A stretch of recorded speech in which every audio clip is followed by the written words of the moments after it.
삼손이 레히의 이름에 블레셋 사람들이 그에게로 마주 나가며 소리 지를 때 여호와의 영이 삼손에게 갑자기 임하심에 그의 팔 위에 밧줄이 불탄 삼과 같이 그의 결박되었던 손에서 떨어진지라. 삼손이 나귀의 새 턱뼈를 보고 손을 내밀어 집어들고 그것으로 1,000명을 죽이고 이르되 나귀의 턱뼈로 한 더미 두 더미를 쌓았으며 나귀의 턱뼈로 내가 1,000명을 죽였도다 하니라. 그가 말을 마치고 턱뼈를 자기 손에서 내던지고 그곳을 라맛 레히라 이름하였더라. 삼손이 심히 목이 말라 여호와께 부르짖어 이르되 주께서 종의 손을 통하여 이 큰 구원을 베푸셨사오나 내가 이제 목말라 죽어서 할례받지 못한 자들의 손에 떨어지겠나이다 하니 하나님이 레히에서 한 우묵한 곳을 터뜨리시니 거기서 물이 솟아 나오는지라. 삼손이 그것을 마시고 정신이 회복되어 소생하니 그러므로 그 샘 이름을 엔학고레라 불렀으며 그 샘이 오늘까지 레히에 있더라.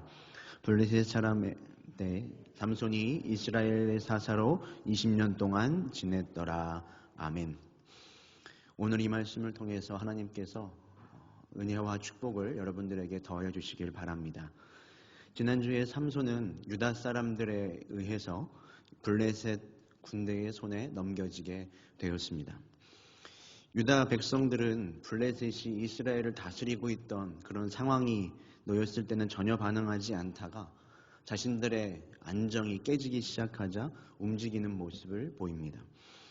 심지어 자신들의 지금의 이 현 상태를 유지하기 위해서 하나님이 구원을 베풀기 위해 세워두신 사사 삼손을 원수들의 손에 넘겨주는 일을 하기도 합니다. 오늘 이 장면은 마치 예수님을 로마인들의 손에 넘겨주었던 유대인들을 떠오르게 합니다. 예수님만 없으면 유대인들의 기존 질서와 현상들을 유지할 수 있었으니 예수님을 그 로마의 군대의 손에 넘겨서 십자가에 죽게 만들었던 그 불의한 결정을 했던 것이 유대인들이었습니다. 그러나 다행히 삼손은 이 유다 사람들과는 달리 아군과 적군, 그러니까 적과 아군의 그 구별은 제대로 되는 사람이었습니다. 분명히 삼손의 힘이 있다면 마음만 먹으면 순순히 결박당에 끌려갈 필요가 전혀 없는데 어떤 반항도 하지 않고 삼손은 지금 밧줄로 결박되어 블레셋 사람의 손에 넘겨지게 되었습니다. 이제 그 이후의 말씀이 오늘 우리가 읽은 이 14절부터의 말씀입니다. 우리 14절을 같이 한번 읽어보도록 하겠습니다. 삼손이 레히의 이름에 블레셋 사람들이 그에게로 마주 나가며 소리 지를 때 여호와의 영이 삼손에게 갑자기 임하심에 그의 팔 위에 밧줄이 불탄 삼과 같이 그의 결박되었던 손에서 떨어진지라. 지금 삼손이 블레셋 진영으로 잡혀가게 되자 그 모습을 본 많은 블레셋 군인들이 소리를 지르며 탄성을 지릅니다. 원수였던 삼손이 드디어 우리의 손에 들어왔다라고 생각하는 기쁨에서 부르는 소리였습니다. 그러나 그것도 잠시 여호와의 영이 갑자기 삼손에게 임하기 시작합니다. 삼손을 묶고 있던 밧줄은 불탄 삼과 같이 사라지고 삼손은 어느새 나귀의 새 턱뼈, 싱싱한 턱뼈를 집어들고 그 턱뼈를 가지고 1,000명의 블레셋 군인들을 무찌르기 시작합니다. 이 턱뼈가 찾아보니까 한 25cm 정도 되는 손에 잡기 쉬운 뼈입니다. 분명히 단단해 보이기는 하지만 적어도 1,000명을 때려 죽일 정도의 가공할 무기는 결코 아니었습니다. 그런데 당시 블레셋 사람들은 철을 이용해서 무기를 만들어 쓰고 있었습니다. 반대로 이스라엘 진영에는 사무엘 시대까지 철공이 없었다고 기록이 되어 있죠. 만약 삼손이 턱뼈가 아니라 블레셋 군인들에 대해 무기인 이 철기를 빼앗아 싸웠다면 훨씬 효율적인 승리를 거둘 수도 있었을 겁니다. 그러나 오늘 성경은 특별히 삼손이 블레셋의 어떤 무기가 아니라 이 턱뼈를 들고 싸웠다고 기록하고 있습니다. 왜 그랬을까요? 당연히 인간의 타고난 어떤 능력이나 힘이 아니라 하나님이 주시는 능력으로만 승리했음을 분명히 하기 위함이었습니다. 다윗이 던졌던 물맷돌, 그리고 모세가 홍해를 갈랐던 지팡이, 그리고 오늘 이 삼손의 나귀 턱뼈까지 다 하나님의 임재하심으로만 가능했던 역사임을 부각하는 도구였습니다. 이처럼 삼손은 인생의 고비고비마다 하나님의 영이 그의 삶 가운데 임했고, 그리고 하나님이 함께 하셔서 모든 문제를 뛰어넘고 해결했습니다. 이 사실을 삼손 말고는 모두가 알고 있었죠. 저희도 알고 있습니다. 그러나 삼손만은 자신이 하나님의 도우심과 임재하심으로 살아간다는 사실을 알지 못하고 있습니다. 내 삶에 임재하시는 그 하나님으로 인해 그 능력을 경험하며 살아가면서도 삼손은 누가 자신에게 힘과 능력을 주었는지에는 전혀 상관과 관심이 없습니다. 내가 나귀 턱뼈로 천명을 무찔렀다는 그 사실에만 삼손은 관심이 있었던 것입니다. 여러분, 우리의 삶에 문제들이 참 많죠. 그리고 그 문제를 해결하는 것 정말로 중요합니다. 나의 빈손에 무엇인가가 쥐어지는 것 중요하고요. 나의 굶주린 배에 무엇인가가 채워지는 것 중요합니다. 그러나 누가 그것을 주었는지가 더 중요한다는 겁니다. 우리는 내게 주어진 지금 이 문제만 넘어가면 누가 이 문제를 해결해주고 풀어주었는지에는 크게 관심을 두지 않습니다. 내 배가 든든해지고 오늘 내가 먹고 입는데 부족함이 없다면 누가 나를 도우시고 계시는지는 상관하지 않는다는 것입니다. 하지만 누가 나를 도우시는지, 누가 나의 힘과 방패이신지 바르게 고백하지 못한다면 결국에는 내 힘으로 살아가는 것이 아닌가? 내가 내 잘남으로 여기까지 온 것이 아닌가? 착각을 하기 시작합니다. 삼손도 정확히 그런 모습을 보여줍니다. 그것이 15절부터 16절까지의 말씀인데 우리 같이 읽어보도록 하겠습니다.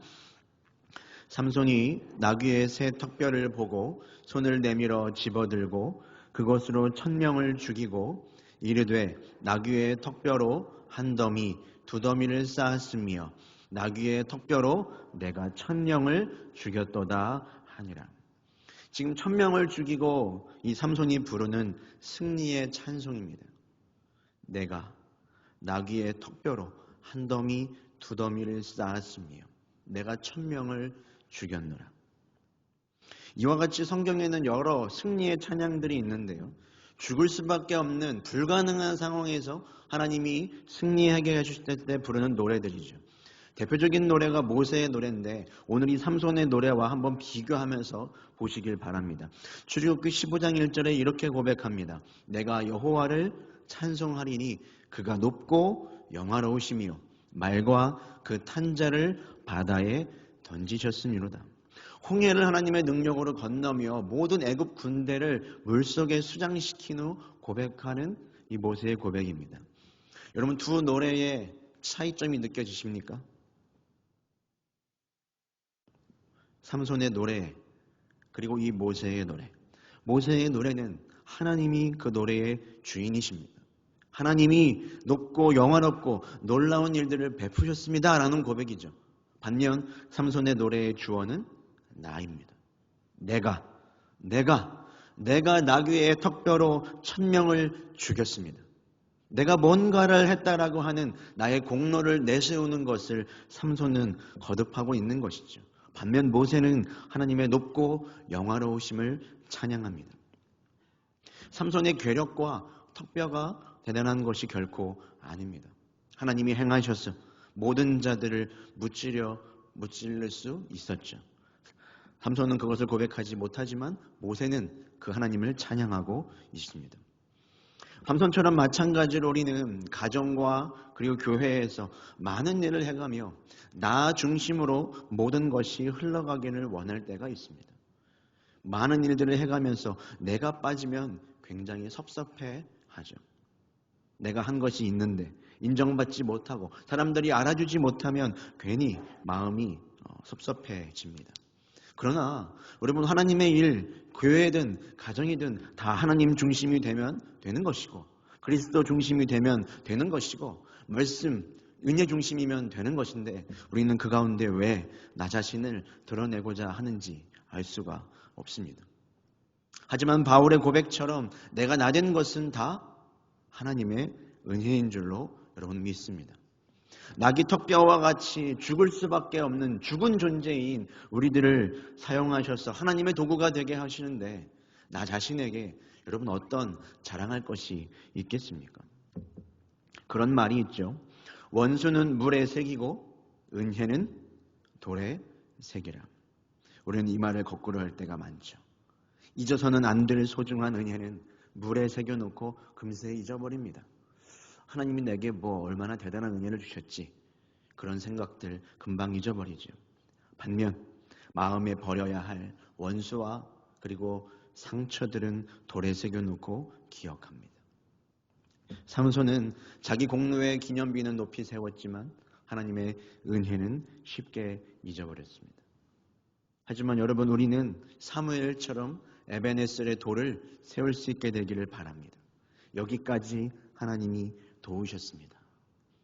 올 한 해를 마무리하면서 여러분은 어떤 하나님을 향한 제단을 쌓으시겠습니까? 하나님의 은혜를 고백하고 찬양하는 감사의 제단을 쌓으시기를 축복합니다. 이렇게 자기 자신을 과시하고 드러내기에 바빴던 삼손은 어떻게 되었을까요? 이어지는 18절을 보면 이렇게 나오고 있습니다. 우리 18절도 같이 읽어보겠습니다. 삼손이 심히 목이 말라 여호와께 부르짖어 이르되 주께서 종의 손을 통하여 이 큰 구원을 베푸셨사오나 내가 이제 목말라 죽어서 할례받지 못한 자들의 손에 떨어지겠나이다 하니. 삼손은 나귀 턱뼈 하나로 마치 온 세계를 다 지배하고 다스릴 것처럼 날뛰었지만 자신의 목마름 하나를 해결하지 못해 괴로워합니다. 단순히 이 육신의 목마름만이 아니라 나의 내면의 이 목마름도 말하는 것입니다. 여러분, 이것이 우리 인간의 본질이죠. 우리의 모습이 딱 이렇습니다. 겉으로는 아무렇지 않은 것처럼 살아가죠. 내 이름을 드러내고자, 내 이름을 높이 알리고자 열심히 살아가지만 나의 내면의 목마름 하나를 해결하지 못하는 게 바로 인간입니다. 그리고 그렇게 하나님께 영광 돌리지 않고 자신의 영화와 이름만을 위해 살아간 결과가 뭡니까? 목마름입니다. 우리는 여호와의 영이 함께 하시지 않으면, 그리고 하나님이 내 안에 계시지 않으면 여러분 목마름조차 해결하지 못하는 존재라는 사실을 잊지 마시길 바랍니다. 내가 아무리 능숙하고 익숙한 일이라고 하더라도, 내가 반복해서 승리를 거둔 현장이라고 하더라도 하나님의 도우심이 없다면 우리는 쓰러질 수밖에 없습니다. 이 예배의 현장, 이 말씀을 전하는 이 자리, 수십 번, 수백 번 반복을 했습니다. 그러나 하나님의 영이 없으면 여러분 이 자리를 섬길 수 있겠습니까? 결코 그렇지 않은 것입니다. 사랑하는 성도 여러분, 우리 모두 얼마나 목이 마릅니까? 여러 가지 문제로 우리는 목말라 하며 살아가고 있습니다. 경제적으로 어렵고, 가정의 문제로 머리가 복잡하고, 건강의 문제와 사업과 일터의 문제 등으로 바쁘게는 살아가는데 목적을 잃어버려 목마르게 되었습니다. 그래서 오늘 우리가 이 자리 가운데 나온 것이죠. 하나님 앞에 부르짖어 기도하러 나왔습니다. 그리고 삼손도 이 자리 가운데 18절에서 하나님께 부르짖어 기도하고 있습니다. 성경의 기록에 따르면 오늘 18절에서 삼손은 처음으로 하나님 앞에 부르짖어 기도합니다. 그리고 그 목마름은 삼손이 하나님을 향한 기도를 회복하는 계기가 되었죠. 우리 18절의 말씀을 이런 관점에서 다시 한번 읽어보도록 하겠습니다. 함께 읽겠습니다. 삼손이 심히 목이 말라 여호와께 부르짖어 이르되 주께서 종의 손을 통하여 이 큰 구원을 베푸셨사오나 내가 이제 목말라 죽어서 할례받지 못한 자들의 손에 떨어지겠나이다 하니. 여러분, 삼손이 목이 말라 기도합니다. 삼손이 목마름으로 여러분 부르짖는 기도를 회복했다면 그 목마름은 은혜입니까? 아닙니까? 은혜이죠. 살다 보면 목이 마를 수 있습니다. 하나님의 일을 하다가도, 교회를 섬기다가도 한없이 목이 마르고 지쳐서 탈진할 수 있습니다. 어느새 기쁨을 잃어버리고 예민하고 능력이 고갈된 것을 경험하게 되기도 하죠. 그러나 중요한 것은 그렇게 목마름을 가지고 어디를 향하는가에 따라서 그 목마름은 내게 은혜가 되기도 하고 그저 목마름으로 끝이 나기도 하는 겁니다. 목마름으로 끝이 난다면 허무이고 절망이지만 목마름이 하나님으로 향하는 길이 될 때 그 목마름은 은혜가 되는 줄로 믿습니다. 그렇게 오늘 여러분의 삶에 있는 모든 문제와 목마른 것들을 가지고 하나님 앞에 부르짖으며 나아가시기를 바랍니다. 부르짖는 것이 모든 문제의 절대적인 해결책입니다. 한계를 뛰어넘는 은혜를 경험하는 비결입니다. 누구든지 목마르거든 내게로 와서 마시라. 여러분, 목마름이 하나님을 더 깊이 만나는 자리가 되어야 합니다. 이 목이 말라 부르짖는 가운데 삼손은 두 가지를 깨닫습니다. 주께서 종의 손을 통하여 큰 구원을 베푸셨사오나. 목마름 가운데 내가 내 삶 가운데 이른 이 큰 구원이 어디로부터 비롯했는지를 깨닫습니다. 그리고 자기를 누구라고 고백합니까? 종이라고 고백합니다. 내가 하나님 앞에 어떤 존재인지를 깨닫게 되는 것이죠. 이처럼 부르짖는 삼손의 기도에 하나님은 어떻게 하시나? 우리 마지막으로 19절의 말씀을 함께 보도록 하겠습니다. 함께 읽습니다. 하나님이 레이에서 한 우묵한 곳을 터뜨리시니 거기서 물이 솟아 나오는지라. 삼손이 그것을 마시고 정신이 회복되어 소생하니 그러므로 그 샘 이름을 에낙고레라 불렀으며 그 샘이 오늘까지 레히에 있더라. 하나님은 곧장 이 삼손의 기도에 응답하십니다. 한 우묵한 곳을 터뜨리셔서 거기서 물이 솟아나오게 하시죠. 만약 제가 하나님이었다면 조금 더 훈련의 차원에서 이 삼손을 목마름에 두었을 것 같은데 하나님은 바로 지체 없이 응답을 허락하십니다. 언제나 우리 하나님은 진노에는 느리시고 은혜에는 빠른 분이시기 때문입니다. 이 터져나오는 은혜의 샘을 마시고 삼손은 소생하며 그 샘의 이름을 에낙고레, 부르짖는 자의 샘이라 부르게 됩니다. 사랑하는 성도 여러분, 인생에서 만나는 모든 목마름은 시련이고 분명히 고난이고 장애물입니다. 어찌 목마름을 좋아하며 환영할 사람이 있겠습니까? 그런데 똑같은 난관을 만나도 누군가는 그 앞에 넘어지지만 어떤 사람은 그 난관을 뚫고 더 큰 믿음의 사람이 됩니다. 중요한 건 이 목마름과 난관을 얼마나 빨리 넘어가는가가 아니라 어떻게 돌파하는가입니다. 성경은 그러한 시기에서 반복해서 우리에게 부르짖을 것을 강조합니다. 너는 내게 부르짖으라. 내가 내게 응답하겠고 내가 알지 못하는 크고 은밀한 일을 내게 보이리라. 내가 환난 중에 여호와께 부르짖었더니 내게 응답하셨도다. 이에 그들이 그 환난 중에 여호와께 부르짖음에 그들의 고통에서 구원하시되. 여러분, 부르짖는 기도는 모든 목마름과 난관을 돌파하는 힘입니다. 낙이 턱뼈로 1000명도 죽이지만 자신의 목마름 하나를 해결하지 못하는 인생의 그 모습, 여러분이 겪고 있는 그 문제 가운데 부르짖어 하나님의 크고 은밀한 일을 발견하는 오늘이 밤이 되기를 주님의 이름으로 축원합니다. 우리 함께 이 마음을 담아 고백하며 나아가겠습니다. 우리 주께 가까이 찬양하면서 주님 앞에 경배드리겠습니다.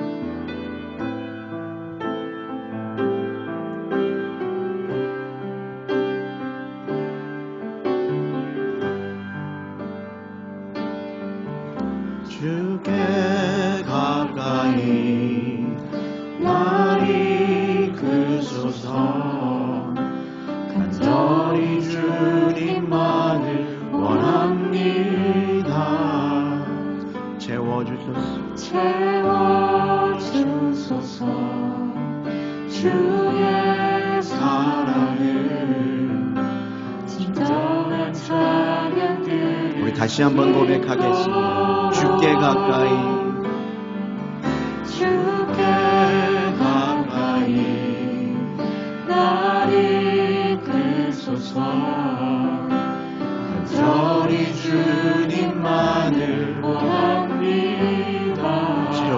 채워주소서.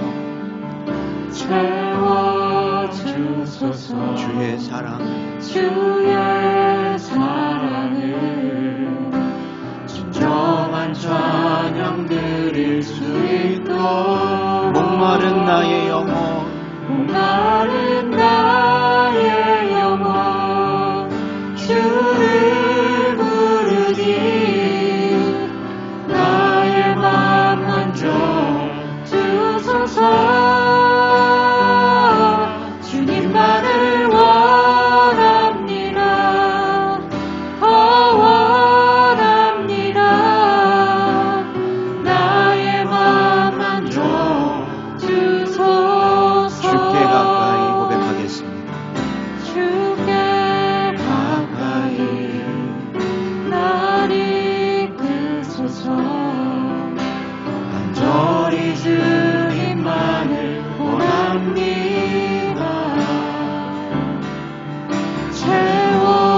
채워주소서.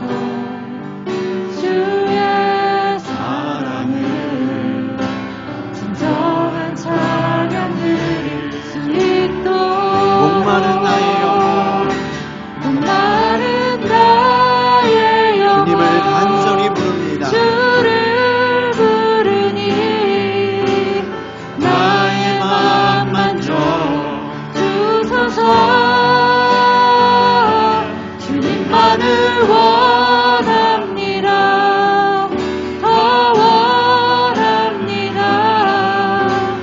나의 맘 만져 주소서. 목마른 나의 영혼, 목마른 나의 영혼 간절히 주님을 부릅니다. 주를 부르니 나의 맘 만져 주소서. 주님만을 원합니다. 더 원합니다. 나의 맘 만져 계속해서 고백합니다. 목마른 나의 영혼, 목마른 나의 영혼 주를 부르니 나의 맘 만져 주소서. 주님만을 원합니다. 더 원합니다. 나의 맘 만져 주소서. 목마른 나의 영혼, 목마른 나의 영혼 주를 부르니 나의 맘 만져 주소서. 주님만을 원합니다. 더 원합니다. 나의 맘 만져 우리 마지막으로 고백하며 나아갑니다. 목마른 나의 영혼, 목마른 나의 영혼 주님을 부릅니다. 주를 부르니 간절히 부릅니다. 주님, 나의 맘 오늘 이 시간 찾아오셨습니다. 주소서. 우리의 마음을 만져주시옵소서. 주님만을 주님만으로 우리의 목마른 영혼을 채워주시옵소서. 더 원합니다. 나의 맘 만져 주소서. 주님, 이 시간 저희가 참으로 목마름을 주님 앞에 고백합니다. 대단한 사람인 것처럼 떵떵거리며 살아가지만 내 안에 목마름 하나도 해결하지 못하는 것이 저희의 연약한 모습입니다.